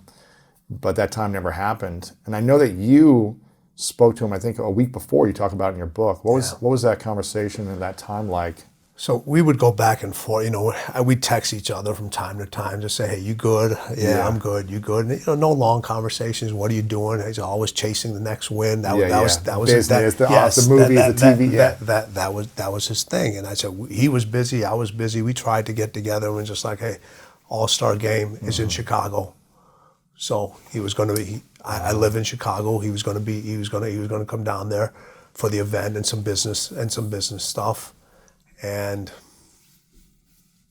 never happened. Yeah, it never happened, and it was crazy.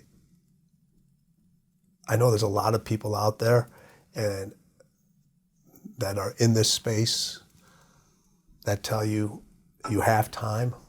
I always used to tell Kobe, I said, we don't have time. Every time we would work out, every time we would prepare, every time we would do something, I would just be like, this is urgent. Everything's urgency.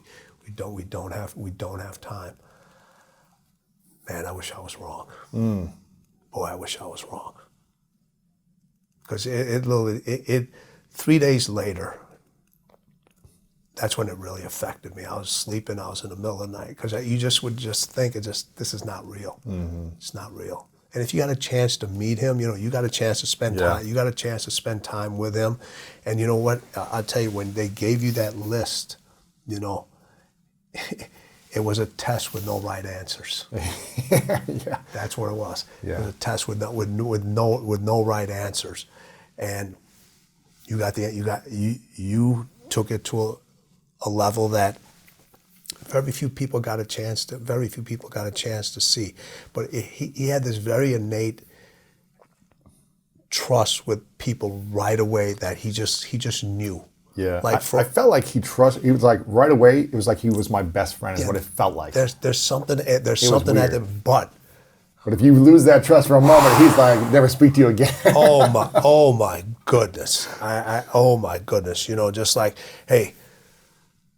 it takes a second to turn a champion. It takes one moment to turn a win into a loss, a champion into a loser. It's to say he was the same way. He trusted you until you gave him a reason not to trust you. Did you ever lose his trust? Never. Oh, that's good. Never. Did he ever doubt you at some point, besides questioning why are we doing this? Did he ever say, I didn't like the way you treated me here or said this? And Never, not one moment. You know, there's stories out there and people always ask me about this. So I said, well, there's a reason they're not out there. Right. All right. You know, I was blessed and privileged to see parts of their lives and spend time with them that nobody's seen. Behind the scenes. Yes. I mean, even behind those scenes. Right. And just you and him. Yes. You get a chance to experience things that very few people would ever get a chance to experience. And when somebody's that open with you, you know, and they're allowing you into a space that very few do. Yeah. Maybe his wife only. Yeah. And they have enough trust in you to call you up at 3 o'clock in the morning or whatever it is to say, hey, you know, meet me so and so. I just need to sit down and have a conversation. And the one thing I always tell all my clients, everything, business, schools, professionals, I don't judge. I don't judge. I need to know my job is to help you create wins over and over and over again. All right, that's my job. I'm not here to judge. All right, and when you get across that point, this is the second book I've written, and when I wrote the first one, there was no fear or doubt from any of them that there was going to be like a tell-all book. Right. No. I don't do that. Yeah. I don't do that.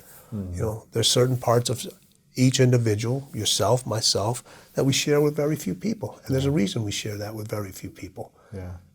And once that trust is broken, it's extreme. I don't think so. It can't be mended. It might take years until you can build it again. You just can't. How did that come about? Did Michael give you permission to work with Kobe? Did Kobe court you for years and say, when you're done with Michael, I want to have you train me? So I've never, you know, obviously Kobe and I we knew of each other because we'd kind of pass back and forth and we'd see each other. He knew you were training Michael. Yes. You know, and I would always, you know, every time I would approach him, I'd say, listen, you know, through the years, Kobe he had an individual he steady was working with, and I just told him, I said, listen, if your trainer ever needs anything or just needs any information, I said, please have him reach out to me or vice versa. So in 2007, Kobe reached out to Michael and said, listen, my knees are they are so bad. I don't know if I can play anymore. Wow. I don't know if I can play. I don't know if I can play anymore. And he said, listen, he goes, you have any suggestions? You have anything? He goes, listen, this is not my field. He goes, you know, I'm not using Grover anymore. You know, give him a shot. And so Kobe goes, well. How long were you not working with Michael since that point? It was a while. I mean, Michael was done in the early, late 90s. So it was. Gotcha. Yeah. I mean, I was still working with other athletes, but I was still working with Dwyane. I had started working with Dwyane during that time. So then he said, "Hey, reach out to him." And he goes, "Well, tell me about Grover." And best endorsement I ever got. So he goes, "Man, that guy really knows his stuff, but he's the biggest asshole you'll ever meet." Best compliment. And he was like, perfect, I need that. Yeah, he goes, that's perfect. And he said, well, what do you mean by that? He goes, he's not going to take your bullshit. He's not going to treat you like you're this superstar. He's going to hold you accountable. When you don't do something right, he's going to call you out on it, you know. And he goes, if you can't handle that, he goes, oh no, this is perfect for me. Yeah, he needed that. Yeah, he goes, this is actually perfect for me because he had, like, you know, just like with the tennis player, Djokovic, there's a lot of people around. All right. And what I described earlier, how do you get back to that win? Sometimes you have to delete a lot of the stuff that's going around because now it's not a cohesive team. Well, everybody's looking, everybody's saying, this is the way it should be done. This is how we do it. And pieces start to fall in place. So I came in, I just said, listen, what's our goal? everybody talks about these different, they want to put their thoughts and they want to put everything on that. I said, and everyone makes this list, and I just put win at the top. Yeah. I said, that's what Let's we're go here. win. That's all we're here for. Otherwise, That's what we're here for. And whatever it takes. I said, if he wins, we all win. Yeah. I said, if he loses, guess what? We all lose, and we will not be here. Mm-hmm. We will not be here. Wow. So let's figure this thing out together. Let's put the pieces in place. You should be talking, because the team wasn't talking to each other.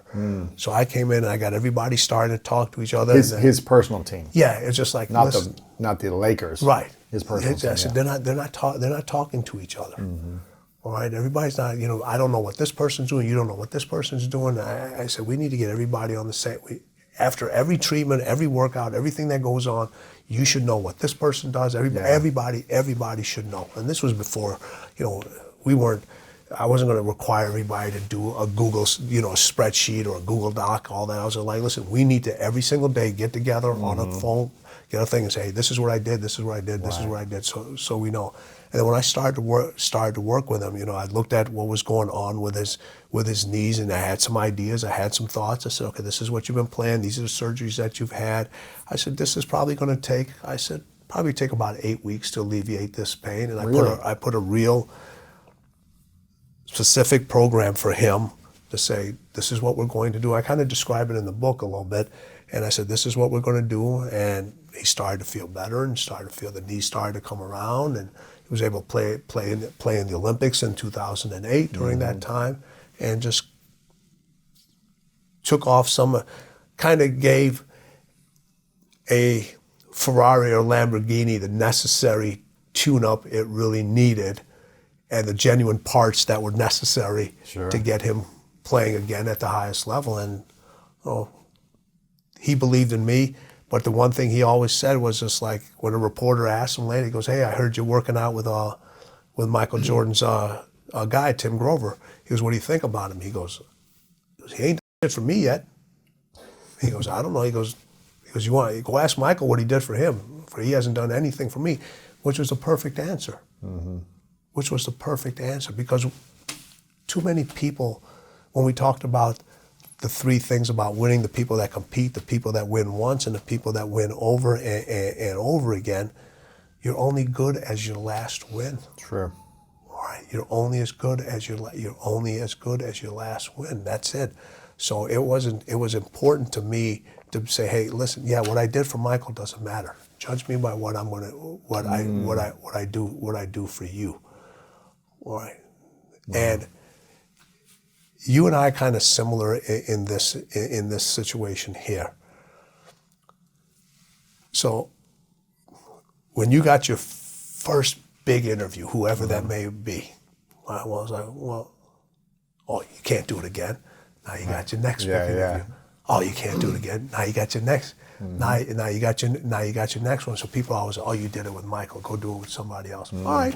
I'll go do it with Kobe. Oh, you did it with Kobe. Well, go do it with somebody else. All right, I'll go do it with Dwyane. Go do it with somebody. So it's just kind of like, all right, just to show you that this is not a fluke, and it's not, again, not to prove them, right? It's to prove yourself that yes, you can, that you just didn't fall into this. That all the years that you were in this unforgiving race to win, all the stairs that you climbed, all the stairs that you missed, all the people that doubted you. You finally got to say, hey, the way Kobe describes winning is everything. Yeah. Winning is everything. That's true. And what about Dwyane? What was the 3 big lessons from him? How long were you training Dwyane for? Oh, Dwyane. So the interesting story was there was some crossover between Kobe and Dwyane, where I would literally I was literally flying from Orange County to Miami. Oh, man. Because I was during the playoffs, I was taking care of both. So it was. Oh my gosh, that's intense. Yeah, that was. Well, I had more frequent flyer mileage during that time, and all the flight attendants knew who I was. Dwyane was a huge, very quiet, huge family person. Like his kids were like so important to him. like they were like very, very, very, very, very, very important. The time when I was dealing with him, he was going through an extremely bad divorce, and there was a custody battle that was going on. So to be able to, with Dwyane, one of the things that I really learned from him was resiliency. Wow. So, like how resilient he was with everything that was going on. Because he had to be the leader of the team Yes. and try to win, but also deal with a divorce, custody, kids, the Yes. emotions of it all, and then focus when it mattered. That's Yes. so hard to do. That is so hard to do. But you know what? The greatest individuals, they don't bring their personal stuff. So hard to do. It's not easy. It's not easy. But they just don't, because you know why? The game gives them that outlet, square. yeah. It's an outlet, and it's like, hey, you can't touch me. You can't touch me in that space. At least for those couple hours. Right. But then you got to deal with everything else afterwards. Yes. And that's whatever you have to deal with. It's still gonna be there. Most people don't win because they let other distractions take them away from what's really important during that time. Those distractions are still going to be there. It doesn't matter. You've talked to all these individuals. I've dealt with numerous of them. They're people. They have the same issues that you and I have. All right. They have relationship problems. All right. They usually have more issues because they got the media, the attention, the drama, the gossip that they have to deal with. So is it a compartmentalization of distractions? Is it something else? Like how do the best do it? Those distractions actually elevate their play. Really? Yeah. They actually, every single time, so every single athlete I've ever worked with, every little CEO person, their distractions make them even more focused during that time. It's like the flu game with Jordan. Yes. It's like you become locked in no matter what is happening. You look at the numbers with those individuals, when there's a distraction, when they're going through something personal or something, their numbers actually go up. Their productivity actually goes up. And the people, the other ones, their stuff actually goes, because now their level of focus is even at a higher level. They zone in more. Yes. Yeah. Yes. So resiliency is one for Dwyane. What's the other two, would you say? 2 lessons? Fun. Seems like a fun dude. Really. A happy guy? Yes. A really, really, really, really fun dude. Yeah. All right. And the other thing was, he had the shortest memory. Wow. Like if he missed a shot, he's like, okay. Yeah. Don't hold on. Don't hold on. Don't hold on. It's just like, how many contacts do people have in their phone that from individuals you haven't heard from in 10, 15 years.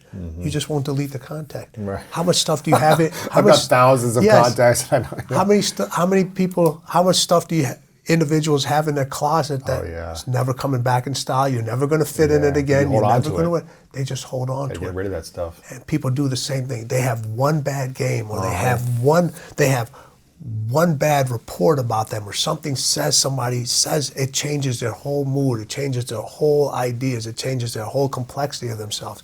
Dwyane was just like, shortest memory. Yeah, that's crazy. And fun has a lot to do with that.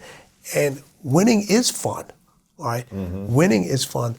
The road to get to that fun, to win, is not. It's challenging. It's challenging. If you can make it fun, that's a bonus. Yeah, but you know what? There's pain though. How do you make it fun? You got to be able to laugh at yourself. Yeah, exactly. You laugh at yourself. You know, like, okay, I'm not supposed to be here. You're not supposed to be here. It's just like, you're just like, yeah, you're right. I'm not supposed to be here. Sure. I'm not supposed to be sitting in LA talking to Lewis Howes. I'm not. All right. We met at the Grants event. I don't know how many years ago. Yeah. And I don't know how many, 4 or 5, whatever that was.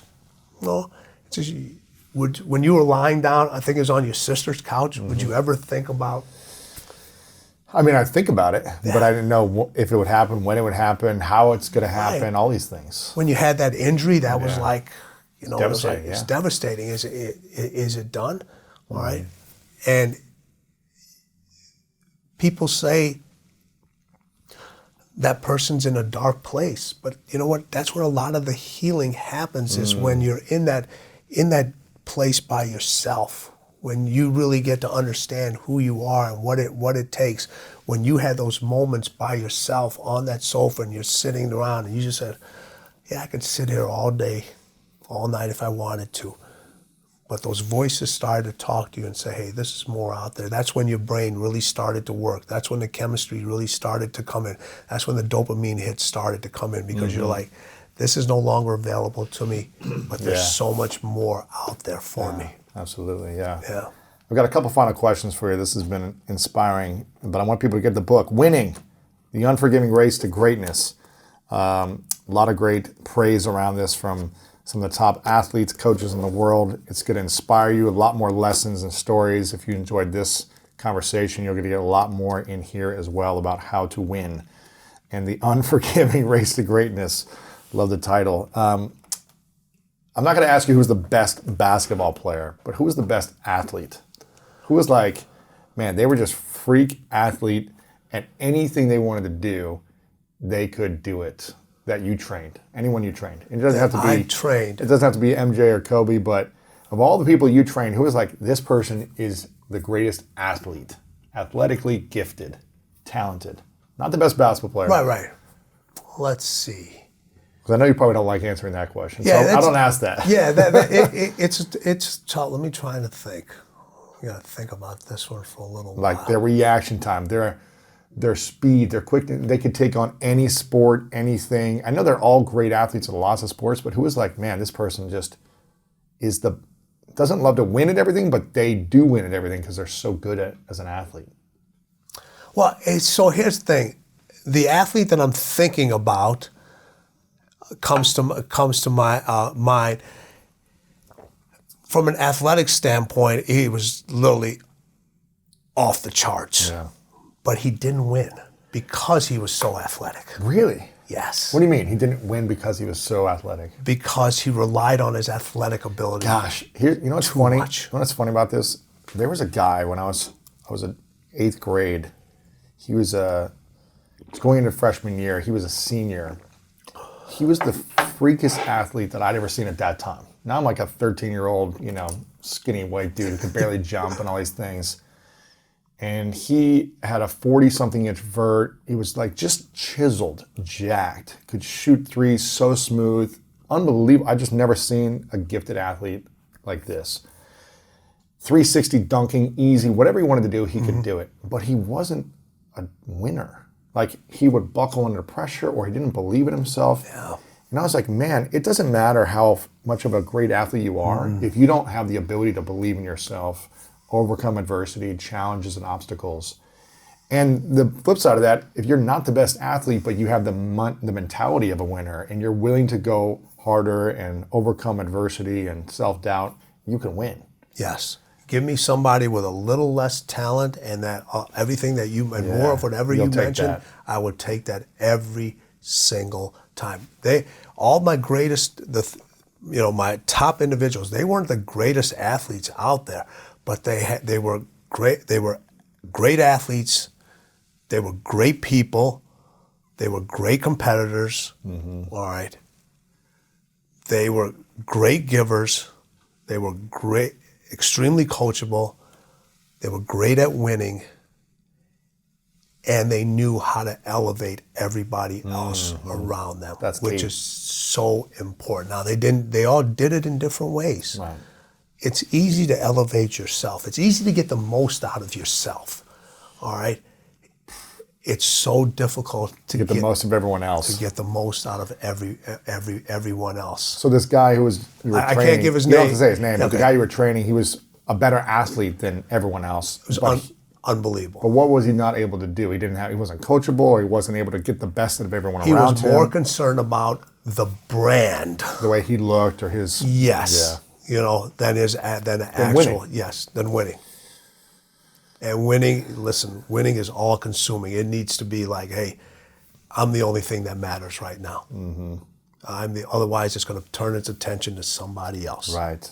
And I'm the only thing, and the team's the only thing that matters if it's a team sport. Yeah. Otherwise, well, you could score 100 points, but you might lose. Right, and that's around elevating the team. What I've done with each one of my athletes, and I continue to do this, you have your team goals, but I said, what are your individual goals that are going to help obtain the team goals, and what are the individual goals that might be up here that are going to be best for you, but not best for the team. Yeah. You scoring 60 a game is not going to be best for the team. Right. But you scoring 35 on average and 40 to 50 a couple times. Yeah, so I just said, now, where are we on this? Where are we? Where we are on this? Because if you're over here on this, then we're not getting over here. And I said, if we're more over here where we can, we'll get. Because if you give just enough, you'll get so much more from these these individuals here. That's what we learned from Michael in The Last Dance, and talking about that as well. Yeah. Okay, a couple final questions. This is a question I ask everyone at the end called the 3 truths. So I'd like you to imagine a hypothetical scenario. It's your last day on earth many years away from now. You get to live as old as you want to live, but for whatever reason, you've got to take everything you've ever created, this book, this interview, it's all going to go with you to the next place. So no one has access to your words, content, or anything you've ever said. Hypothetical. But you get to leave behind 3 lessons, 3 things you know to be true from all of your experiences in life. And this is all we would have to remember you by. Are these 3 principles, lessons, what I like to call truths. What would you say are those 3 truths for you? Control your thoughts.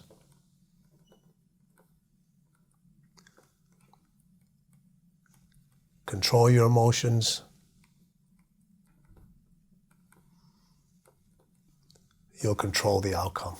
It all comes down to being able to manage the bombs in your mind, like you talked about, and not reacting emotionally from these scenarios. You're not your thoughts. Yeah. Listen, because I've had some thoughts. If I acted on them, yeah. All right. Emotions, listen, we all have them. But you don't have to react to every single emotion out there. And I'm not telling you not to be emotional, but is it an emotion that is created by yourself, or is it an emotion that somebody else created inside of you? Right. And then, be happy, live your life, go out there and do things. Like, you put out all this information. Knowledge is power, but only if you use it. Right. You should, from individuals that you hear from, don't be so excited for the next episode if you haven't absorbed and learned from the episode before. Absolutely. Yeah. Well, everybody's always about what's next. Well, what's now? Yeah. What's now? That's what I was talking about. Yeah. What's now?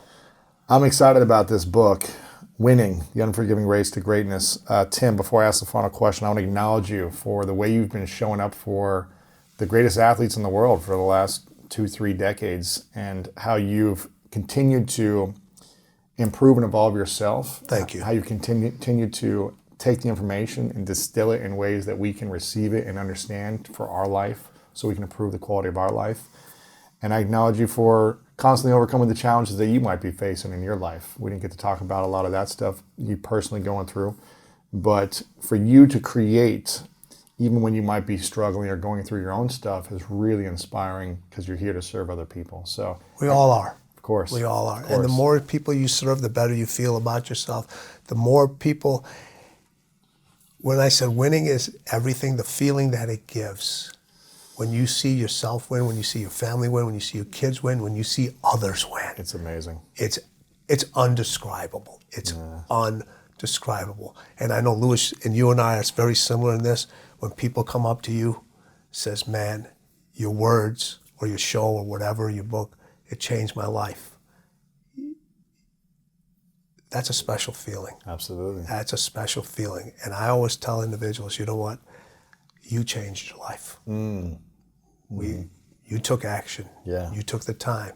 You listened. We were a small part of it. Yeah. Thank you for acknowledging it. For sure. But just to be that powerful, to have somebody come up to you and just say that. And when you win, you change other people's lives. Absolutely. You change your life, you change other people's lives. Absolutely. They can get the book. They can follow you on social media. Tim Grover everywhere on social media. Anywhere else we can go to support you besides getting the book? Online, your website? Website is timgrover.com. My Instagram is @TimGrover. Perfect. Awesome. All right. So make sure to connect with Tim over there and say hi to him. Let him know the part of this episode you enjoyed the most. Lots of more information inside the book, so make sure to get a few copies for your friends as well. Final question for you. What's your definition of greatness? No regrets. No regrets. I did everything. There you go. I may have not done it the best, but I did everything. I love it. Tim, thank you, man. Thank you, brother. Thank you so much. I think the definition of greatness is to inspire the people next to you. I think that's what greatness is or should be. It's not something that lives and dies with one person. It's how can you inspire a person to then in turn inspire another person, that then inspires another person. And that's how you create something that I think lasts forever.